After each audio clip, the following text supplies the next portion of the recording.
الحمد لله رب العالمين والصلاة والسلام على رسوله الكريم وعلى آله وصحبه أجمعين وأشهد أن لا إله إلا الله وأشهد أن محمدا عبده ورسوله. أعوذ بالله من الشيطان الرجيم من همزه ونفخه ونفثه. وإذ قالت الملائكة يا مريم إن الله اصطفاك وطهرك واصطفاك على نساء العالمين.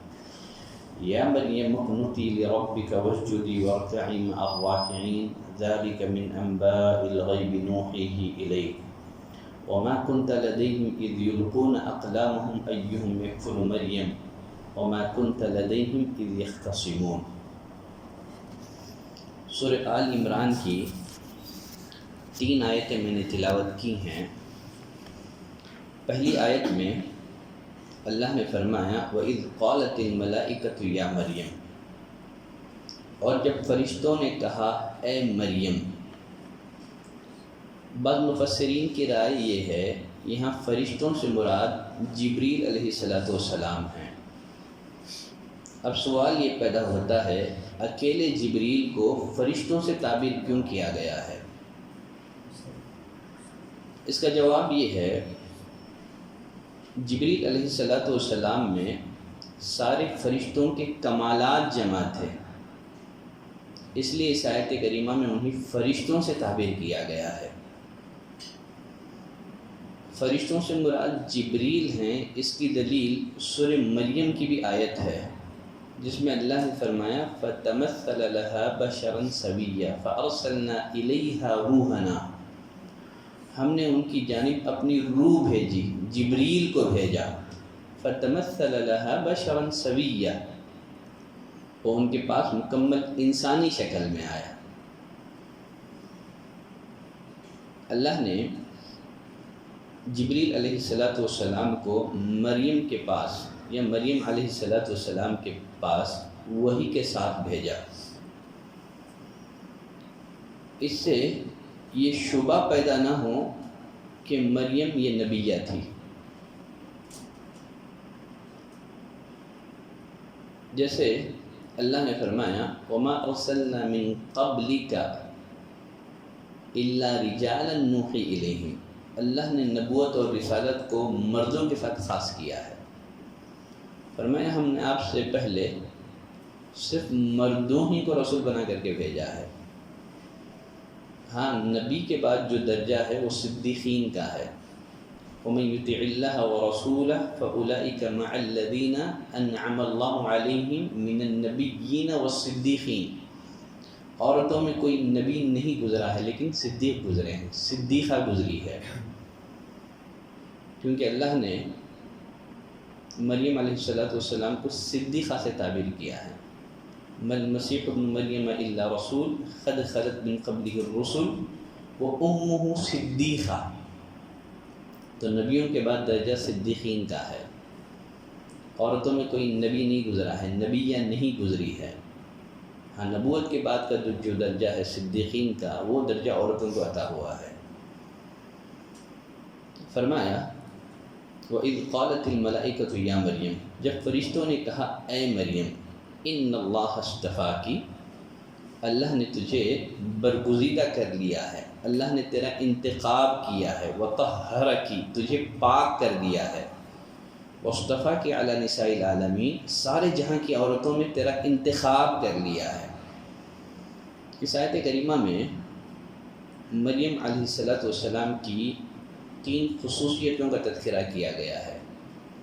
پہلی خصوصیت ان اللہ اصطفاکی، اللہ نے تجھے منتخب کیا ہے، تیرا انتخاب کیا ہے، اللہ نے تجھے پاک کیا ہے، تطہیر. پھر سے اللہ نے فرمایا واصطفاکی علی نساء العالمین، سارے جہاں کی عورتوں میں سے تیرا انتخاب کر لیا ہے. اصطفاء کا لفظ 2 مرتبہ آیا ہے اور دونوں جگہ الگ الگ معنی دے رہا ہے یہ ورڈ.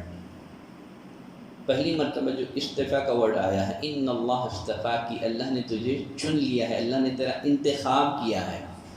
عورت ہونے کے باوجود بیت المقدس کی خدمت کے لیے تجھے قبول کیا ہے. اللہ نے بے موسم پھل تمہیں عطا کیے ہیں، تو اللہ نے تمہیں منتخب کیا ہے. وَطَهَّرَكِ اللہ نے تجھے پاک کیا ہے، کفر سے، معصیت کی آلودگیوں سے پاک کیا ہے۔ قرآن مجید میں اللہ نے ازواج مطہرات سے متعلق فرمایا انما یرید اللہ لیذھب عنکم الرجس اہل البیت ویطہرکم تطہیرا۔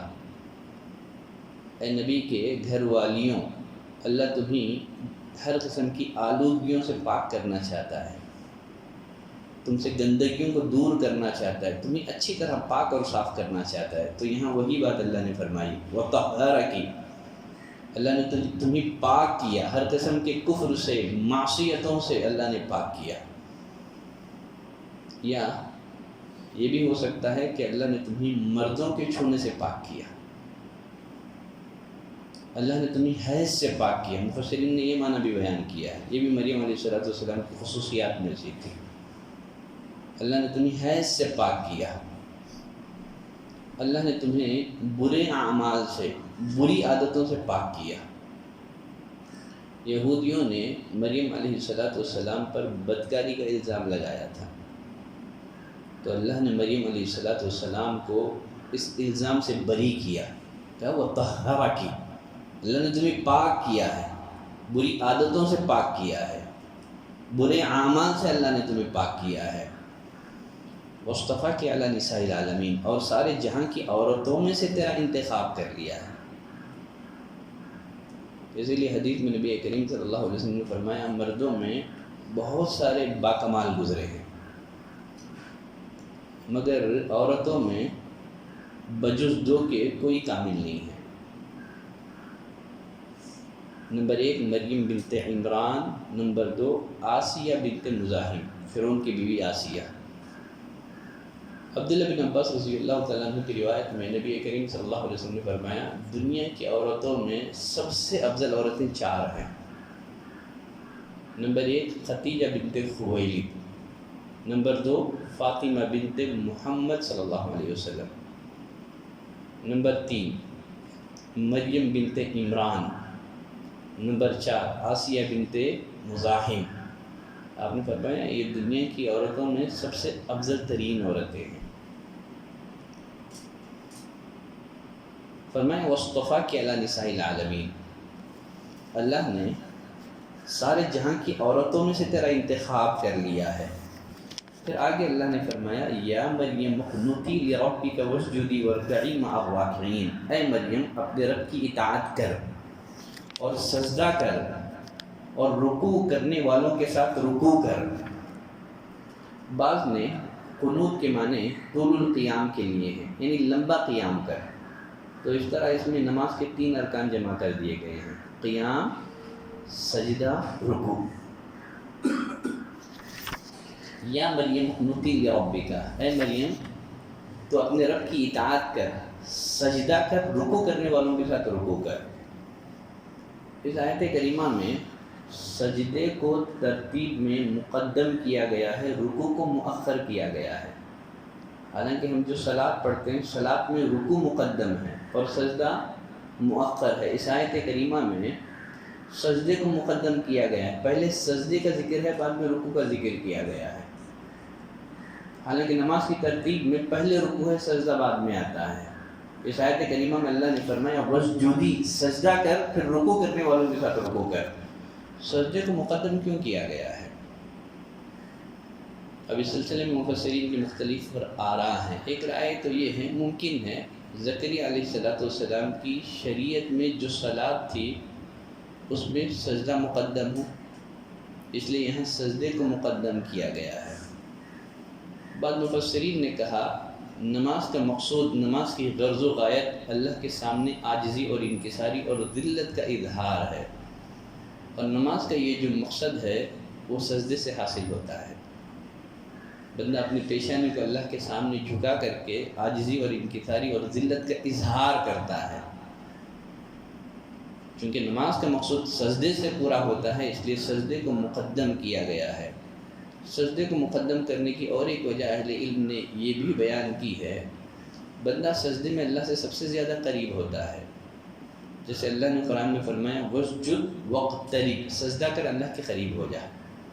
اور حدیث میں نبی کریم صلی اللہ علیہ وسلم نے فرمایا اقرب ما یکون العبد من ربہ وهو ساجد، بندہ اللہ سے سب سے زیادہ قریب حالت سجدہ میں ہوتا ہے، لہذا تم سجدے میں کثرت سے دعاؤں کا التزام اور اہتمام کیا کرو۔ سجدے میں جو دعا مانگ کی جاتی ہے وہ قبول ہوتی ہے، اللہ اسے شرف قبولیت سے نوازتا ہے۔ فرمایا